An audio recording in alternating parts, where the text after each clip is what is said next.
use the red mic.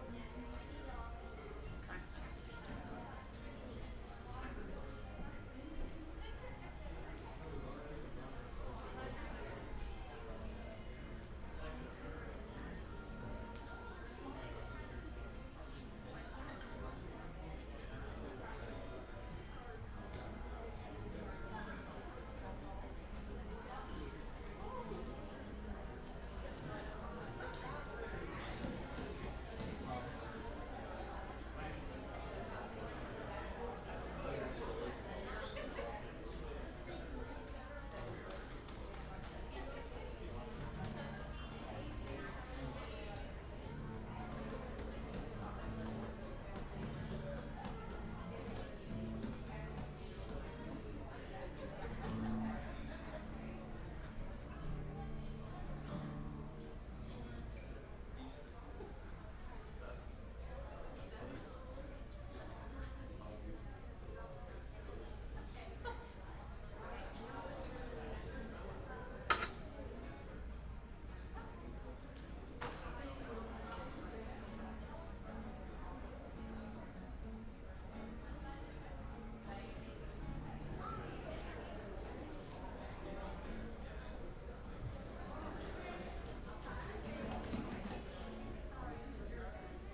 Good morning.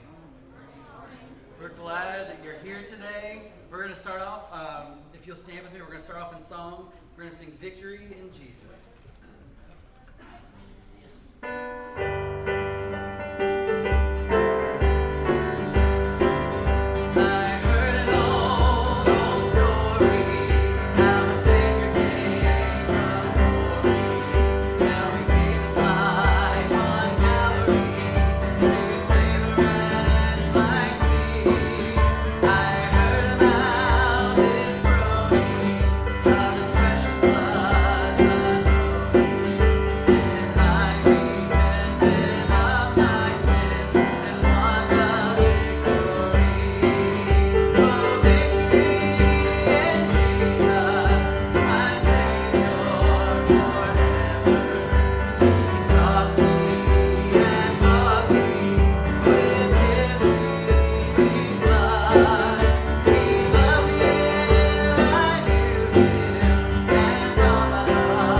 So glad that you're with us here today, Devotee, whether you're here in person or online, upstairs, downstairs, wherever you are. We're really glad that you're here. If you're a first-time guest, when you came in, hopefully you got a connection card on your way in. If not, we'll try to grab you on the way out so that we can give you one of those to fill out. It just gives us a record that you were here today and just lets us know a little bit more about you so that we can contact you and let you know a little bit more about us. So we're thank you for being here. Before we go any further today, we have a special announcement or a special message from Travis, our interim pastor. So play that at this time. Family, I want to take just a few moments this morning just to say, number one, how much myself, my family has missed being with the church family over the past couple of weeks. But also wanted to give you an update just to let you know what's been going on. Just a couple weeks ago, I was not feeling well, and so I did go to the doctors to have a test done, a COVID test, and that test came back negative. But just to play it safe, I decided to stay at home last Sunday just to make sure that I didn't have anything, that I didn't have something that would be contagious to anybody else. And so over the course of last weekend, started feeling a little bit worse, so I did go on Monday to have another test done, in which I did test positive for COVID-19. And so obviously because of that, I needed to make sure that I quarantined myself for at least 10 days since the symptoms started, and that started last Thursday and will end on Monday morning, which will be tomorrow morning. And so just to kind of give you an update, I'm feeling great, haven't had any symptoms in the past couple of days. Just want to ask if you continue to pray for us so that we can be present next week. Our quarantine will be over. We look forward to being back with you once again. And as you already know, we will have the pastor vote next week. And so just continue to pray. Make that a matter of important prayer that God would just lead hearts in the direction He wants us to go. And so, but I just want to let you know that everything's going well. We're doing great. Thank you for the calls, the texts, the messages of encouragement, and most certainly thank you for your prayers. Just know that I love you. We look forward to being with you next week, and may God bless you. Cook family in your prayers as they quarantine. Not only that they feel safe and healthy, but that they don't drive each other crazy. It's a lot of people cooped up in one home for 2 weeks. So if you'll stand with me, please. I continue to sing this morning.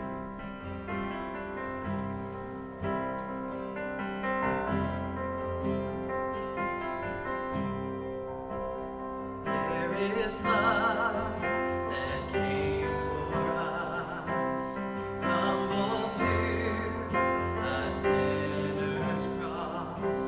You broke my shame and sinfulness. You rose again, victorious.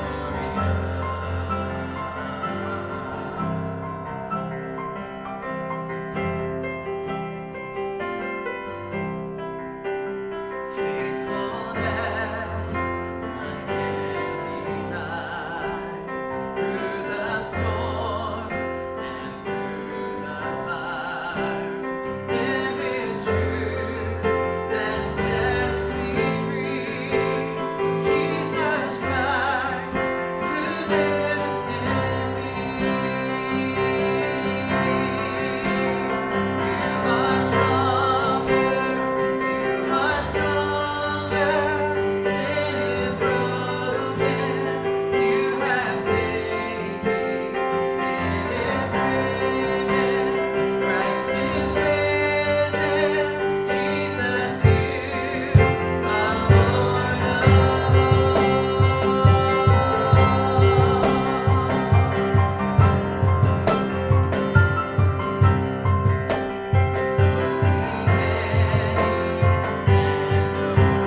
go through, it just seems like we can't handle them on our own, and that's because we can't handle it on our own, God. You are our hope, our only hope, and our living hope, God.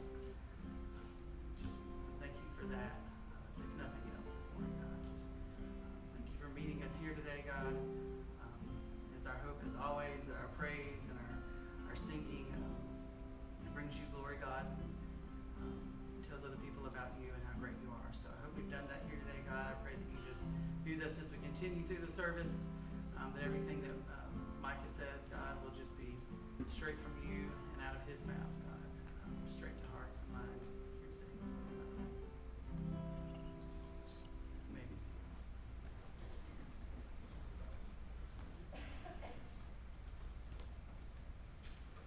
Good morning. Today is a special Sunday for our children's ministry here at Devotee. This is Promotion Sunday, which means that we are going to be promoting some children from our preschool department into the children's department. And then we are also going to be promoting some friends from our children's department who are going to join the youth group. So typically you guys do not get to be a part of this because usually we do it in our Sunday school classes. But since we are not back to having Sunday school yet, this year we are going to share the fun with you guys. So we have got a few slides. You might have seen them before church. We're just going to scroll through them and let you kind of read over them. I'm going to call out the names of each person. If they are here, they can stand up where they're at. If they're not, no problem. You'll see their picture on the screen. And then for all of our children from preschool all the way through 5th grade, after the special music, we're going to go have a little promotion party together. So all children are going to leave with me after special music. We're going to start with the kids who are being promoted from our preschool department to our children's department. That means they are starting 1st grade this year. Our first one is Olivia English. She is starting 1st grade this year. The next one is Caden Cook. Caden is, of course, Travis and Jolie's son. He is starting 1st grade at Skipstone this year. Elena Wilson. Elena is going into 1st grade. She's back here in the back. Ryder Archer. Ryder is over here in the middle. And then we've got 3 students who are going from our children's department into the youth group, which means that they are starting 6th grade, middle school this year. Pray for them and their families. Our first one is Aiden East.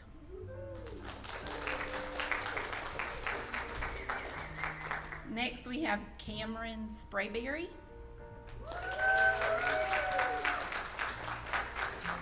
And then Lillian Lowry.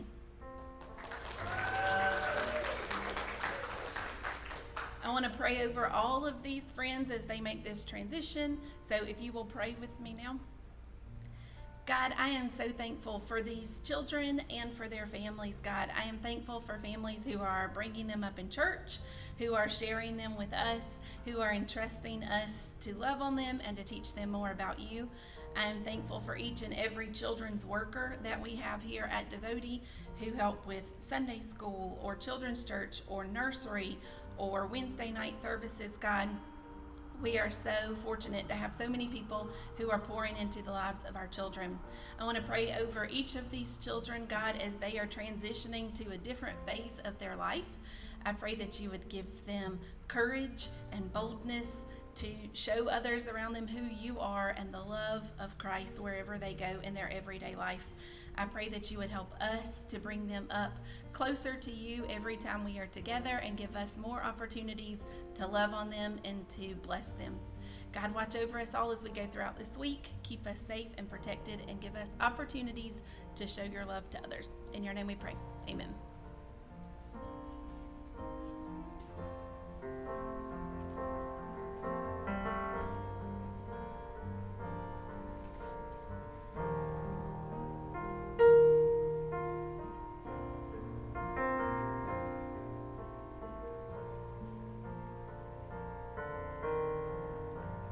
Lord bless you and keep you.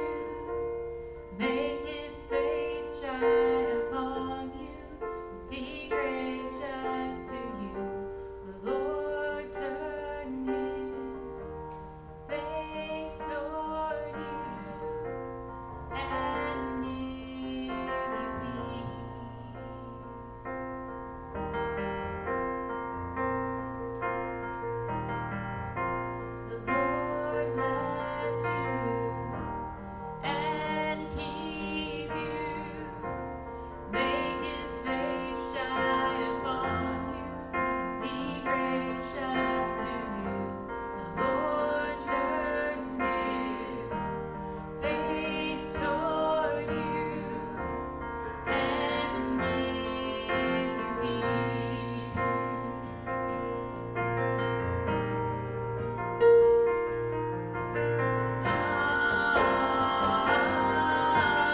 children. May His favor be upon you and 1,000 generations, and your family and your children and their children and their children. His presence go before you and behind you and beside you, all around you and within you. He is with you.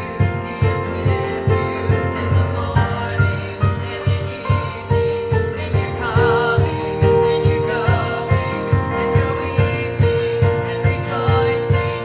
He is for you. He is for you.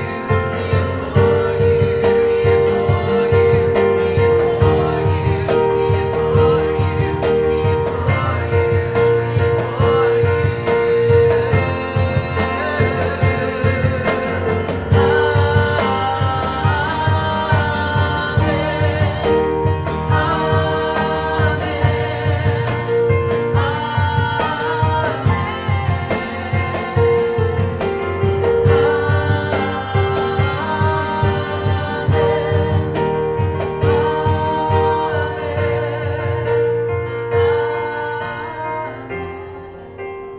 Sing amen with us.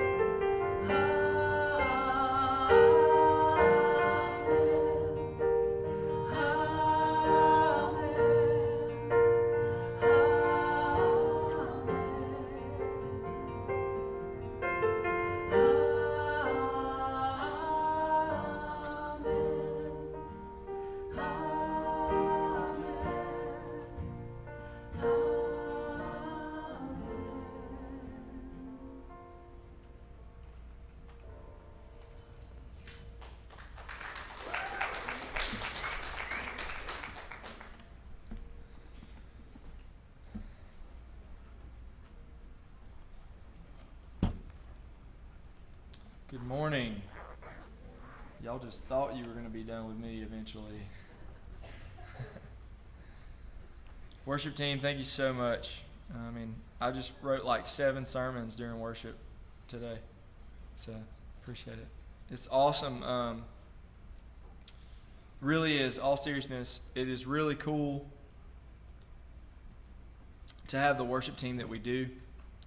They are an immense blessing, so thank you guys for always bringing it. I know we're missing JC and Joel and some of our others, but thank you guys for keeping after it. So I'm excited to be here again this morning with you guys again from this spot rather than out there with you. We were with some of Taylor's family yesterday, and I always get asked, like, it's still this stigma that like youth ministry is just like this stepping stool into senior pastoral care, and people be like, "Oh, you're preaching again? You think one day you want to have your own church?" I'm like, "No, I don't. Like, not at all. Not even a little bit. Like, I love you guys, I really do, but students are just better. I'm sorry. Teaching students is just more. I don't know. They're easier to read than you guys are. You guys can look dead asleep and then walk up to me afterwards and be like, "Hey, you said such and such," and I'll be like, "Wait, I thought you were knocked out." And then on the flip side, you can look completely plugged in and then completely be asleep. So I don't ever really know with adults. So students are definitely my heartbeat. So I promise you aren't going to have to deal with me long. And I know some of you are probably glad about that. So we've been in this series of faith. And it's funny, anything with Corona always seems like it lasts longer than it was ever supposed to begin with. We had a series called Fiesta Faithfulness we did with the students, and it lasted like 8 months because we never got to finish it. So we've been in this series on faith in Hebrews 11, and I get the joy and honor to wrap us up in that series this week. Travis has a really cool plan for next Sunday as he comes before our church to be voted on as coming on full time, and then being able to hopefully roll into a new series. The next week is kind of a kickoff for his tenure as senior pastor here. So I'm going to wrap everything up today from Hebrews 11 with the third part of Abraham. So we've been in Abraham for 2 parts with Travis, and now today with me. Did you know that Father Abraham had many sons? And many sons had Father Abraham, that I'm one of them, and so are you, so let's go marching on. I don't understand what it is about Father Abraham that like makes us do like a double tomahawk chop soccer game that like comes out of somewhere nowhere. If you're not a Sunday school kid, I'm sorry you don't get that joke. Just come talk to me after, and I'll explain to you why you missed out. Hebrews 11, verses 17 through 19 is where we'll start, if you want to go ahead and head there. And while you're heading there, I have a question. Did you know how Abraham makes his coffee? He brews it. Thank you. I told Maya I wasn't going to call her out, but I'm going to. Maya sent me that joke the other day. And one day Maya's going to get married, like 70 years from now, right, Mr. Dave? But one day Maya's going to get married, and her husband's going to have me to thank for Maya's immature humor that she can share with that guy because of all the lame jokes that we share together. Maya is my go-to for sending me some meme off of some youth pastor page about how youth pastors pick their boogers or something weird like. So she always sends me those, and she sent me that joke the other day, so I figured it would be fitting. So Hebrews chapter 11, verses 17 through 19. By faith Abraham, when he was tested, offered up Isaac, and he who had received the promises offered up his only begotten son, of whom it was said, in Isaac your seed shall be called, concluding that God was able to raise him up even from the dead, from which he also received him in a figurative sense. So that last part, from which he also received him in a figurative sense, I just want to point out to that. See, Isaac was already an impossibility once to Abraham. That was not something new for Abraham. Isaac was not supposed to ever come in the first place. Abraham didn't think he would ever have children. So he's used to this idea of Isaac being an impossibility. Now once again, he's called to do this thing that is going to result in this impossibility. But, and this is where we're going to head, so spoiler alert, because of what he has experienced with Isaac before, his faith has been strengthened through God. So now when another impossibility becomes prevalent, another time where God calls him to do something that is going to lead to an impossible outcome, Abraham has the faith to carry that out because his faith has been strengthened through his faith, through God strengthening him through his faith. So today we're going to talk about the completing of Abraham. We'll be in Genesis chapter 22, verses 1 through 14, if you want to head there. Just to kind of catch us up in this three parts of Abraham that we've talked through. First, we talked about Abraham's call. Abraham's call, the call of Abraham, in which he obeyed. And that was in Genesis 12, where Abraham was called out away from his family and his land. God told him to take himself away from everybody, that he was going to bring nations from him. Then the second part, we talked about the covenant with Abraham.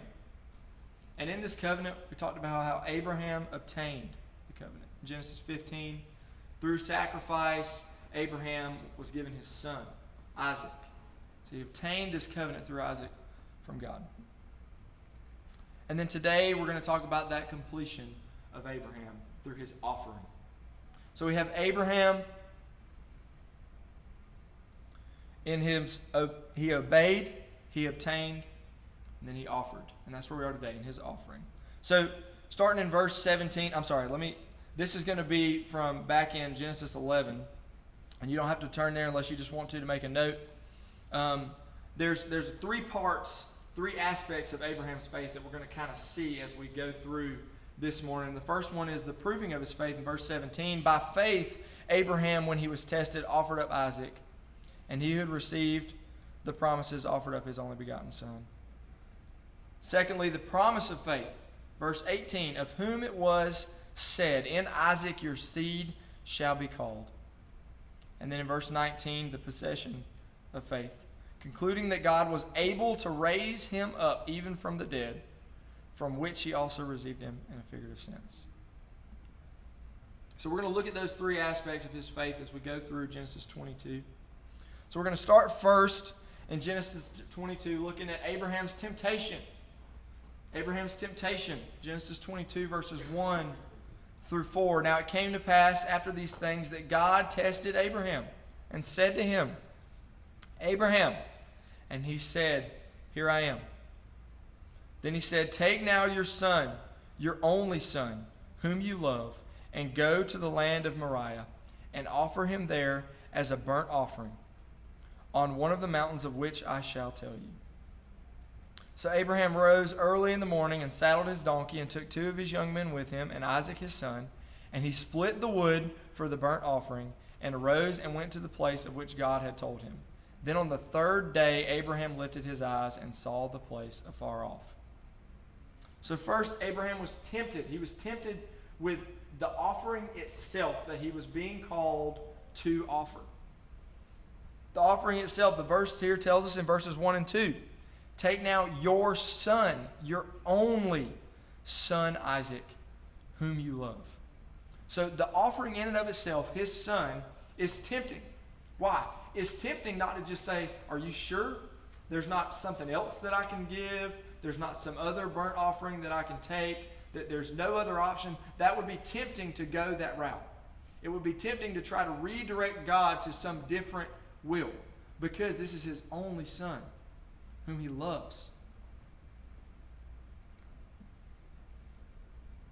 His covenant with God through this son, his care for this son, the son whom he loves.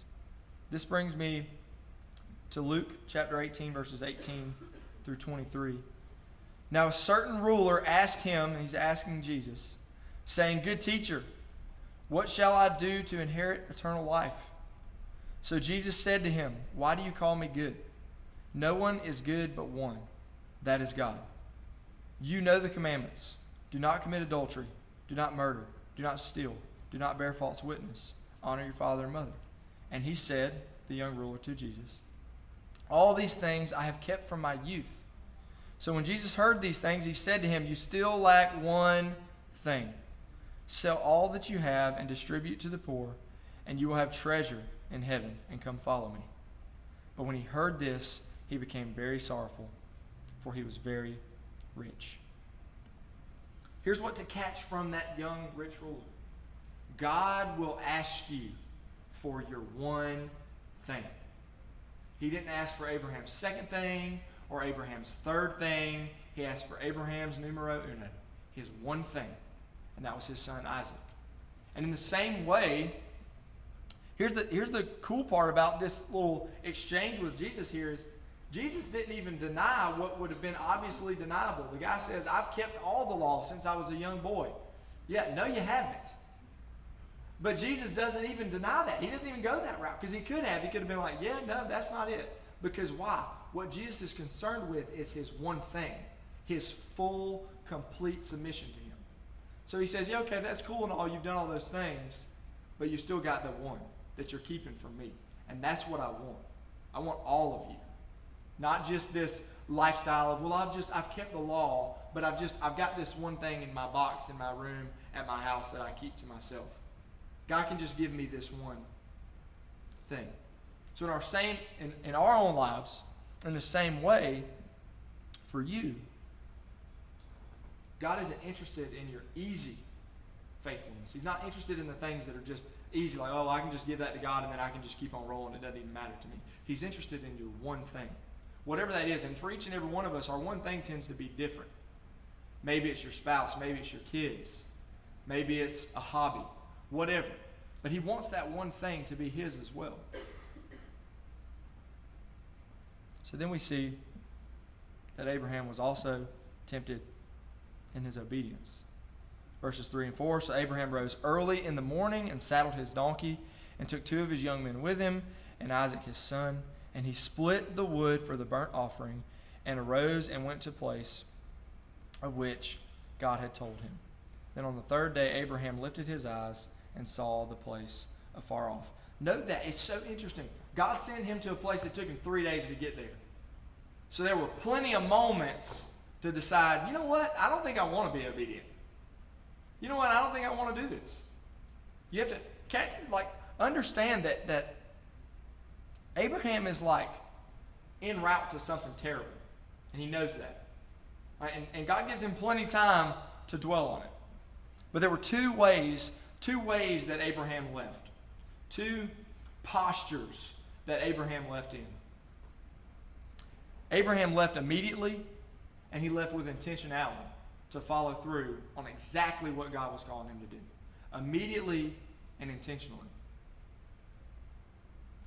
Matthew chapter 25, verses 14 through 30. This is the parable of the talents. For the kingdom of heaven is like a man traveling to a far country who called his own servants and delivered his goods to them. And to one he gave 5 talents, to another 2, and to another 1, to each according to his own ability. And immediately he went on a journey. Then he who had received the 5 talents went and traded with them and made another 5 talents. And likewise, he who had received 2 gained 2 more also. But he who had received 1 went and dug in the ground and hid his Lord's money. After a long time, the Lord of those servants came and settled accounts with them. So he who had received 5 talents came and brought 5 other talents, saying, Lord, you delivered to me 5 talents. Look, I have gained 5 more talents besides them. His Lord said to him, Well done, good and faithful servant. You were faithful over a few things. I will make you ruler over many things. Enter into the joy of your Lord. He also who had received 2 talents came and said, Lord, you delivered to me 2 talents. Look, I have gained 2 more talents besides them. His Lord said to him, Well done, good and faithful servant. You have been faithful over a few things. I will make you ruler over many things. Enter into the joy of your Lord. Then he who had received the 1 talent came and said, Lord, I knew you to be a hard man, reaping where you have not sown and gathering where you have not scattered seed. And I was afraid and went and hid your talent in the ground. Look, there you have what is yours. But his Lord answered and said to him, You wicked and lazy servant. You knew that I reap where I have not sown and gather where I have not scattered seed. So you ought to have deposited my money with the bankers, and at my coming I would have received back my own with interest. So take the talent from him and give it to him who has 10 talents. So, here's the thing. God's not concerned with if you're the best preacher or the best teacher or the best studier or the greatest people person ever. He's simply concerned with whether or not you are intentional and whether or not you are actually moving. That's it. It's not about, are you the next Billy Graham? It's not about, are you the next Rob Stenberger? It's not about, are you the next whoever? Your dad, your mom, this person or that. It's not about that. It's about what are you doing with the things that God's given you. It's funny that the currency here is spoken of as talents. What are you doing with your talents that you have been given, whether they're 1 or 5 on the scale of cool to not? This reminds me of an illustration that I've told before, a Krispy Kreme donut box. So if I take a box of Krispy Kreme donuts and a box of Kroger Bakery donuts, and I sit them up here, I can tell you exactly which box everybody will go to. The Krispy Kreme donut box, every time. If you say you're not, you're just trying to mess up my illustration. So stop lying. So, let's pretend though that I open up both boxes and they're both full of Krispy Kreme donuts. Now nobody cares which box it's in. It's the content of the box that matters. So in the same way, whether you're a Krispy Kreme donut box or whether you're a Kroger donut box, it doesn't matter. Both boxes are made of cardboard and worth 10 cents. What matters is the content of what is inside the box and what you do with that thing that's in your box, which is God if he lives inside of you. So now, in the same way with your talents, it's if you are a Kroger box or a Publix box or a whatever, gas station donut box, right? Are you taking your talents and actually using them? You notice that the guy that he gave 5 talents to, and 3 and 2 and 1 and 7 and whatever, it wasn't about, now let's compare you to each other and see what you've returned with. It's simply about, did you take what you were given and do something with it? Or did you just go stick your head in the ground and hang out for a while? Because here's the reality, the harsh truth reality. There is a famous atheist, I can't remember what his name is, but he was quoted to say that my feelings are hurt if my Christian friends don't argue with me about being an atheist. Because if they truly believe what they say they believe is going to happen to me when I die, and they don't care enough about me to fight with me day in and out about that thing, then they don't really love me. So the truth is, if you really do believe in the God of the universe, if you do really believe that Christ really came and sacrificed for himself for us like he did, but you're not taking that and doing anything with it, you're hiding the greatest golden news of all time, the gospel, the good news from the world.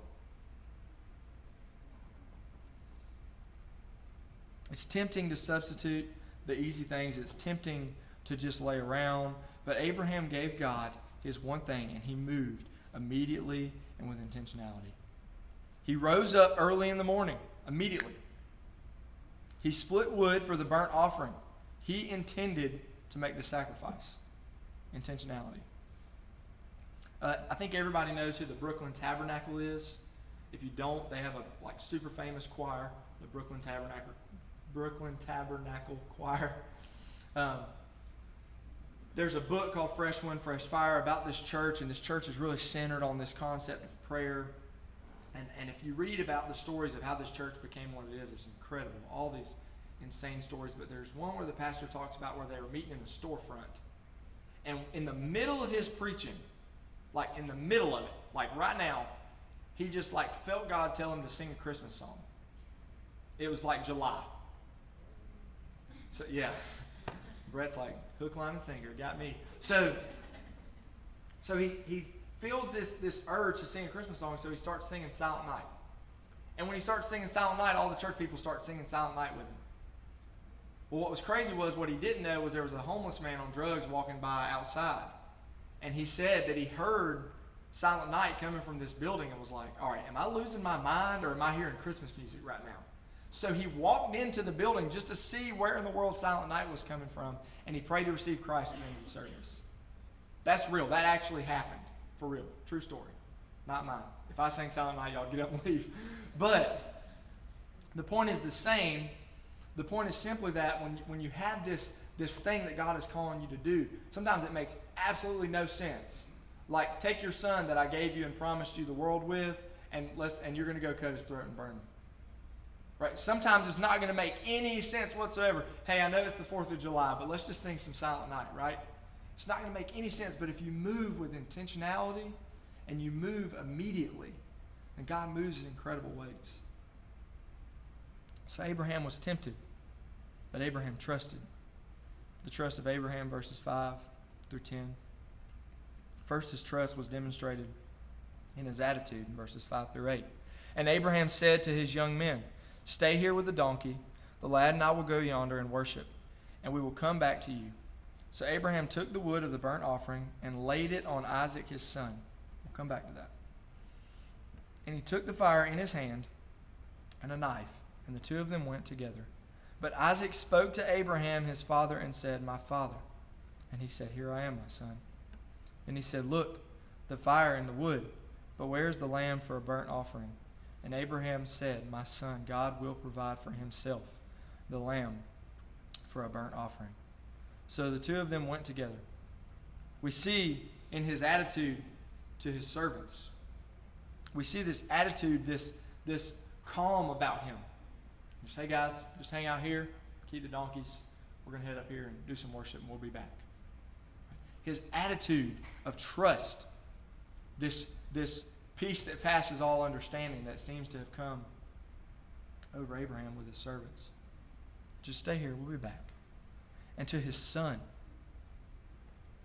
This is the crazy part about Abraham's trust. His attitude towards his son that showed trust is that, like we said, he's walking towards his worst nightmare. His absolute worst nightmare ever. He's heading to it head on with the stuff. Got the gear. And en route to his worst nightmare ever, his son's like, "Yo, what's going on, Dad?" And his answer is simple. It is trust. It is that God will provide. He also demonstrated his trust in his actions. Verses 9 and 10. Then they came to the place of which God had told him, and Abraham built an altar there and placed the wood in order. And he bound Isaac his son and laid him on the altar upon the wood. And Abraham stretched out his hand and took the knife to slay his son. Two things here in his actions displaying trust. His building and his binding. His building and his binding. Abraham built the altar. All right, so make sure you know this. An altar, we talked about this last week, last time, whatever. An altar is a place where something comes to die. That is what an altar is, by definition. It is a place where something comes to die. So understand, Abraham knew exactly what was coming. This wasn't like maybe he just thought such and such was going to happen. Maybe manna was going to fall from the sky. No, this was an altar. Abraham knew what an altar was. He knew exactly what he was building. By his actions of building that altar, we see his trust. This would have been like setting up a chopping block to behead someone. There's only one thing that's for. It's not for, hey, we got a birthday cake. Let's set up on the chopping block and pull the string to cut the birthday cake up. No, it's a chopping block. It's for cutting somebody's head off. It's an altar. It's for something to come and die. There's no dispute of what it is for. And he furthers this trust by doing what must be done, binding his son, drawing the knife. Know this. Understand this. Abraham trusted that God had this under control, including the death of his son.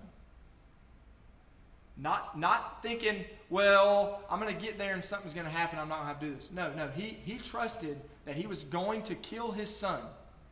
That was included in God's plan for him. And in the midst of that trust, in the midst of knowing that that was what he had to do, what had to take place, he still continued to have faith and trust and follow through. He didn't come to this place trusting that God had an out for him. He came to this place knowing that after the sacrifice, God had a plan for him. When Lazarus died, and Jesus came to see him in John chapter 11, verses 32 through 44. If you don't know the story, I really recommend you go to read it. John chapter 11, verses 32 through 34. In this story, Mary says to Jesus, Lord, if you'd just been here, if you'd just been a day early, if you'd just been a couple days earlier, he'd still be alive. Martha said to Jesus, he's been there 4 days. He's dead in this tomb. He's going to stink. And Jesus says to her this, did I not tell you that if you would believe, you would see the glory of God? And he tells Lazarus to come out. Lazarus is raised from the dead. Comes out. But see, in their perspective, they missed it. Because what they didn't see was that Lazarus' death was part of the plan. It wasn't absent from the plan. It wasn't something they were just going to get to skip. That terrible thing that they had to go through and experience. And those 4 days were part of the plan. Lazarus was dead 4 days. He stunk. He was dead. There was no denying that. And then Jesus came and raised him from the grave. I'm here to tell you, people and things in your life will die and go away. But those things and those people are not in spite of God's plan for you.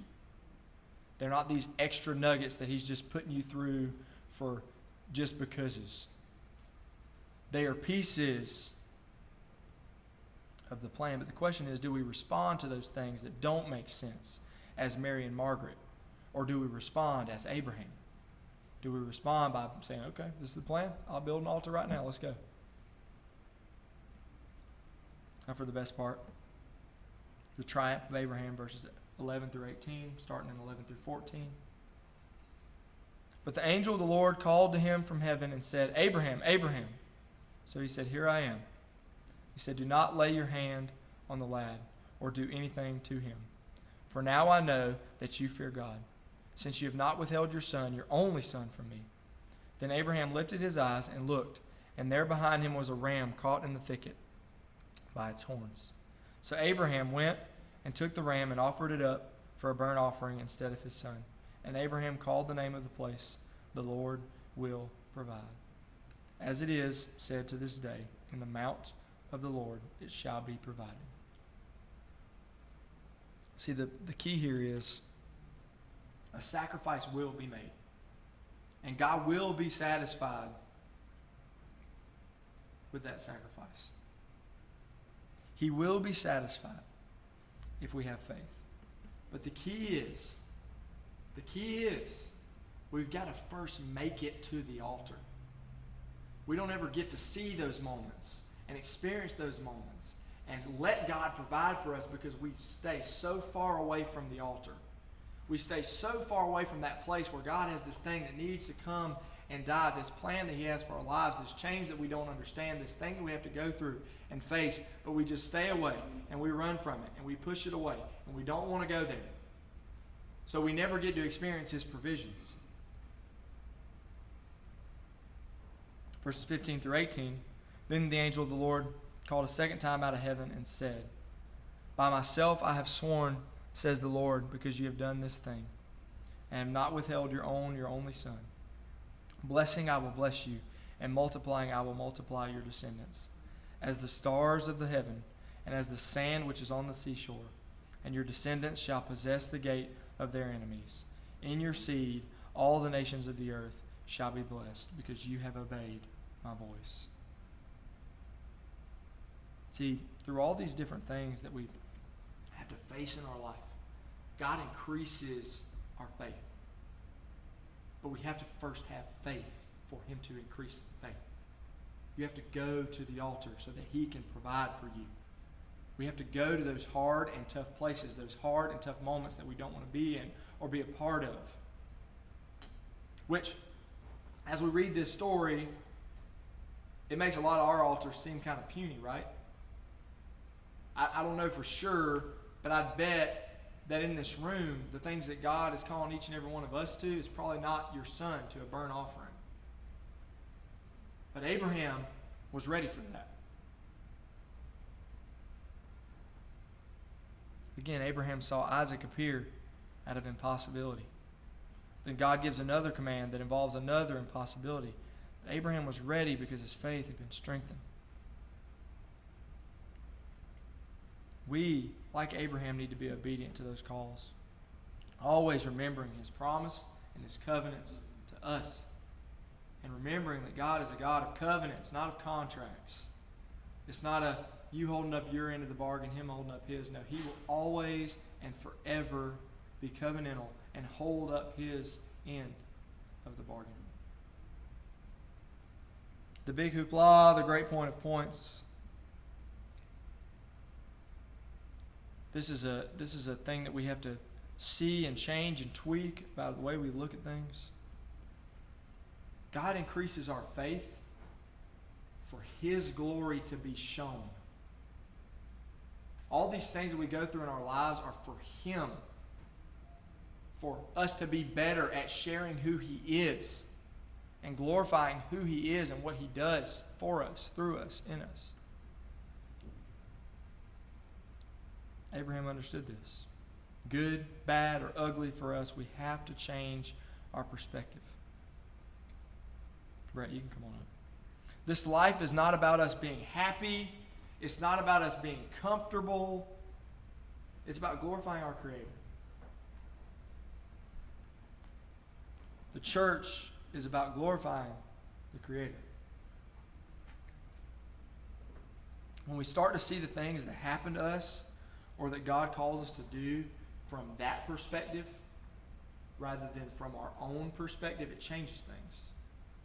When we start to see these things that He calls us to as more of a like, okay, I have faith, not that God's going to make me comfortable through this, but I have faith that there's some glory to be had through this process. There's something there that I'm just not seeing. There's something going on with my son that I'm taking to the burnt offering that I'm just not seeing. But I have faith, not that God's going to not make me do it and lead me to comfort, but there's something bigger than my comfort involved. Our faith increases through that understanding, that we may have a testimony of faith and faithfulness to our Savior, because what that comes back to is this imagery that we saw of Isaac carrying the wood for his burnt offering, just like Jesus carried the cross to His offering place. The altar that He went to where things go to die. And just like Isaac, he was ready. I have this picture in my head. I don't remember where I got it from or what made me think of this, but I think about this moment. And this isn't written anywhere. This is just my comic book perspective. This moment where God the Father and God the Son are sitting together in heaven. And Jesus is like, you ready to forgive them for all this that they're doing? He's like, sure, over your dead body. Jesus is like, okay. And he stepped down in this world like we talked about last week and made over 20,000 decisions on a painful cross for you and for me.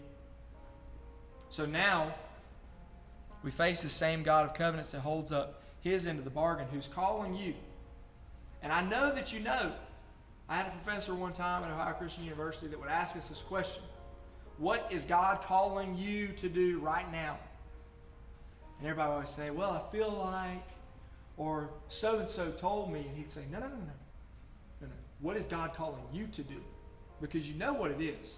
No matter how big or small, no matter if you're a 1-talent person or a 5-talent person, you know what God is calling you to do. The question is, will you, like Abraham, move immediately and with intentionality to pursue that calling regardless of how hard or tough it may be, that your faith may be strengthened, that you could be a Hebrews 11 Christian and have the faith of those men and women of our Christianity.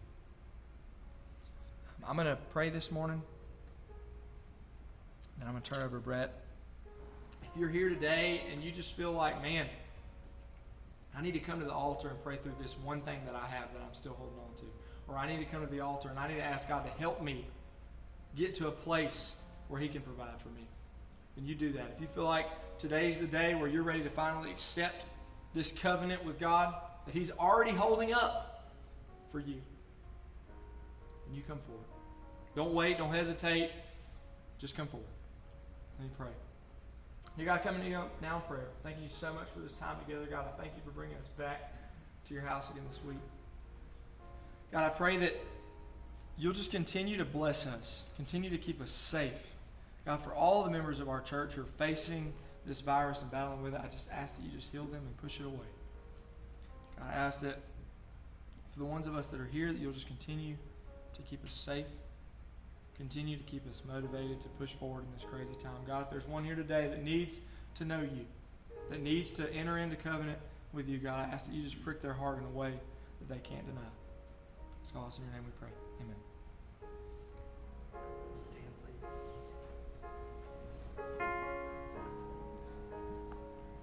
I have decided to follow Jesus.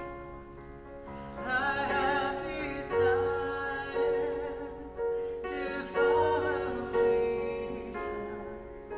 I have decided to follow Jesus. No turning back. No turning back. None go with me.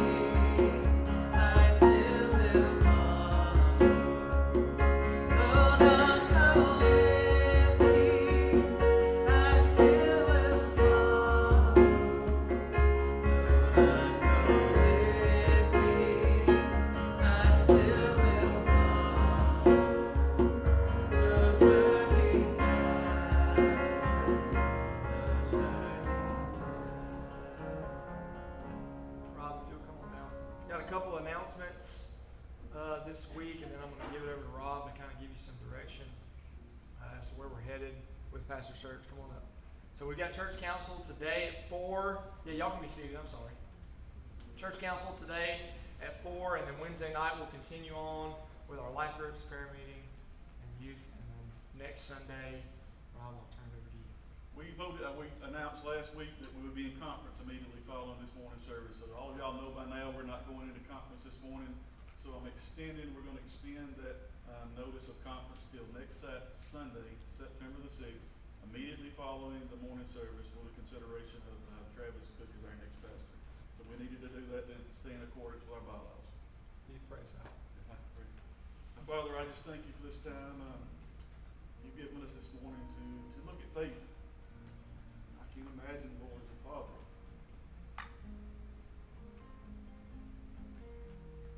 giving my son, you help me. I just thank you for the example you've given us in the Bible, Lord. And I pray this morning that it will strengthen our faith as we walk daily, Lord. And I pray that our life will always be an example that is honorable